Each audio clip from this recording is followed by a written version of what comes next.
Dad, I never said goodbye. And now you're gone. Every single day, I wake up with that weight on my chest. The regret that I didn't take one last moment to look you in the eyes and tell you how much you meant to me. There's one phone call I'll never forgive myself for ignoring, and that's where my apology begins. You weren't a perfect man, Dad, and I wasn't a perfect son. We had our differences, our stubborn silences that stretched for days, sometimes weeks. I thought I had all the time in the world to make things right. I told myself, I'll call him tomorrow. I'll visit him next week. But tomorrow never came. I remember the last time we spoke. It was a Tuesday evening in March. You called while I was rushing between meetings, my mind already racing toward the next deadline. Your voice sounded tired.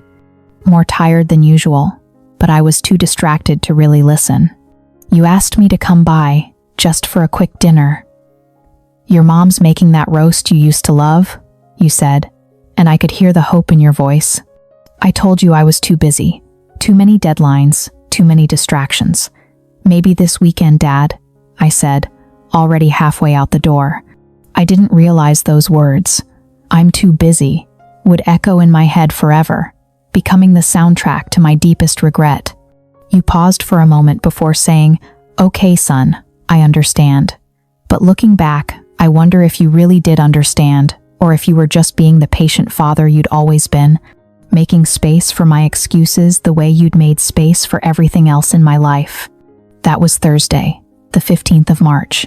3 days later, you were gone. The night you passed away, I got the call.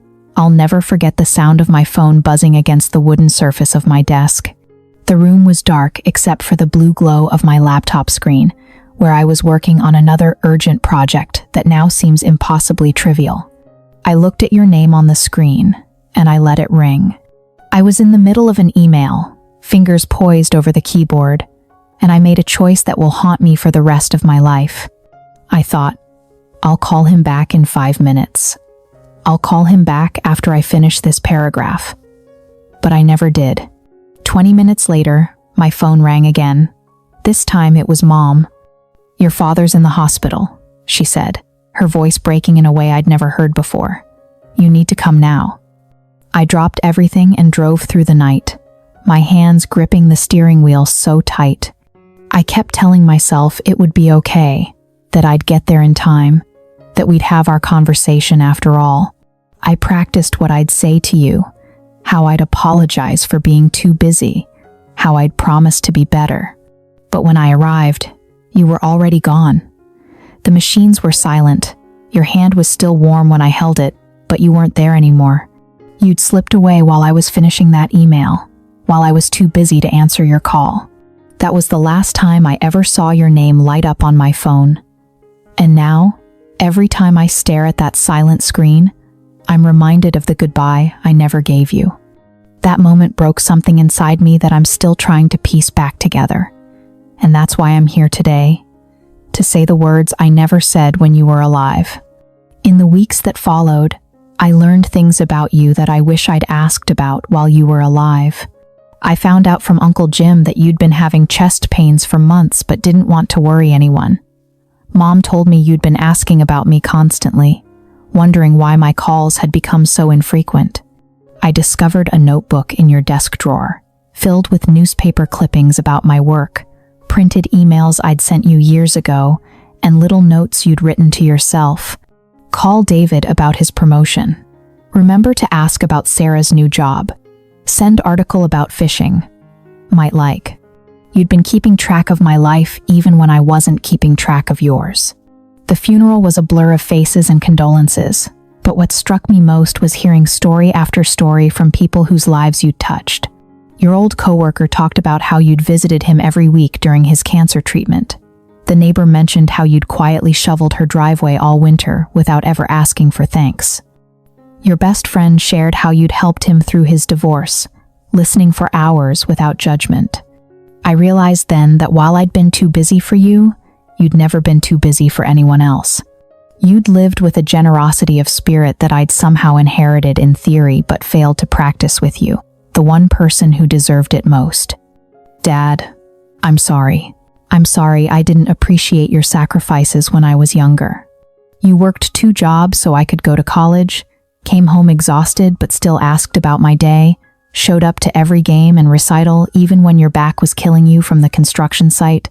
I took it all for granted, assumed it was just what fathers did, never understanding the choice behind every sacrifice. I'm sorry for every time I rolled my eyes when you gave me advice.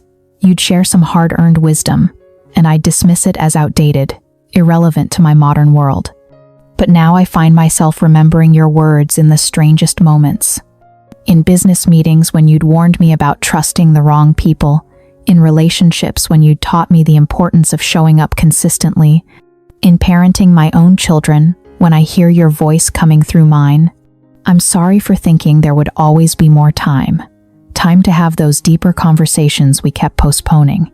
Time to ask you about your childhood, your dreams, your fears. Time to tell you about mine. Time to bridge the gap that pride and stubbornness had built between us. I should have told you how much I loved you. Not in the casual way we ended phone calls. Love you, Dad. But really told you how your quiet strength shaped me. How your work ethic became my foundation. How your unexpected moments of tenderness, teaching me to tie flies for fishing, staying up late to help with science projects, driving 3 hours to pick me up when my car broke down in college, became some of my most treasured memories. I should have said thank you for working those long hours, for being there in your own quiet way, for teaching me lessons I didn't understand until now. You taught me that love isn't always loud or dramatic. Sometimes it's consistent, steady, reliable. It's showing up even when it's hard. It's doing the right thing even when no one's watching. I'm sorry I didn't say goodbye. I'm sorry I didn't tell you how proud I was to be your child. And most of all, I'm sorry I let my pride and busyness steal the moments that mattered most. In the months since you've been gone, I've changed. Not by choice, but by necessity. Your death taught me something I wish I'd learned while you were alive. Presence is the greatest gift we can give each other. I call Mom every day now. I visit on Sundays, not because I have to, but because I want to. I play with my kids instead of checking my phone. I say, I love you and mean it, taking the time to look people in the eyes when I say it. But the hardest lesson has been learning to forgive myself. Some nights, I still lie awake, replaying that last conversation, imagining what would have happened if I'd said yes to dinner, if I'd dropped everything and come over. Would we have talked about the things that mattered? Would you have told me about the chest pains? Would I have been there at the end? I'll never know, and that uncertainty is part of the burden I carry now. If you're watching this right now, maybe you've lost someone too. Maybe you know what it feels like to carry an apology you'll never get to say out loud. Maybe you understand the particular ache of loving someone in past tense, of having conversations in your head with a voice you'll never hear respond. Or maybe you're one of the lucky ones. Maybe you still have time. I wouldn't wish this regret on anyone. That's why I want to tell you, don't wait. If you have someone you love, call them, visit them, say the words you've been holding back. Not tomorrow, not next week, not when things slow down at work, or when the timing feels perfect. Now. Because once they're gone, you can scream those words into the silence. You can write them in letters that will never be delivered. You can whisper them to empty rooms, but they'll never reach their ears again. I thought I had more time. I thought I'd get another chance. I thought death was something that happened to other families, older families, families who hadn't figured out how to balance love and ambition. But I didn't. And now I live with that forever. The cruel truth is that we never know when our last conversation will be our last conversation.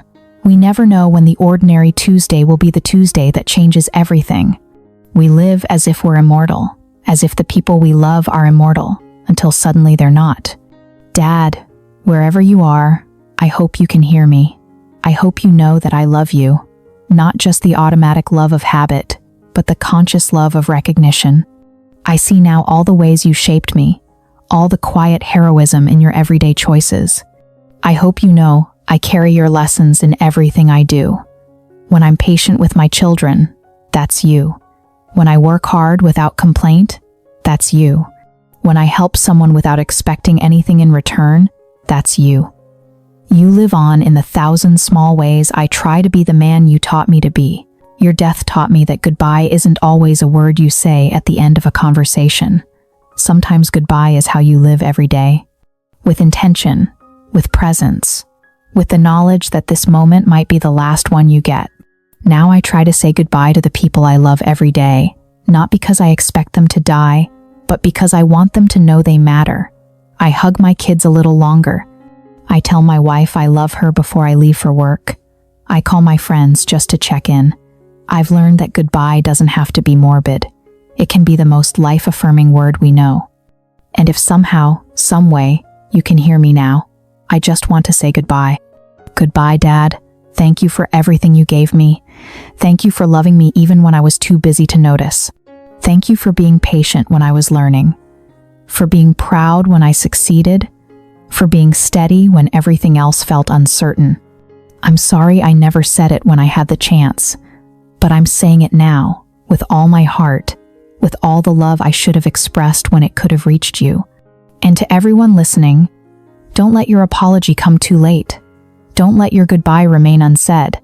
The people you love won't be here forever, but your chance to tell them what they mean to you is here right now.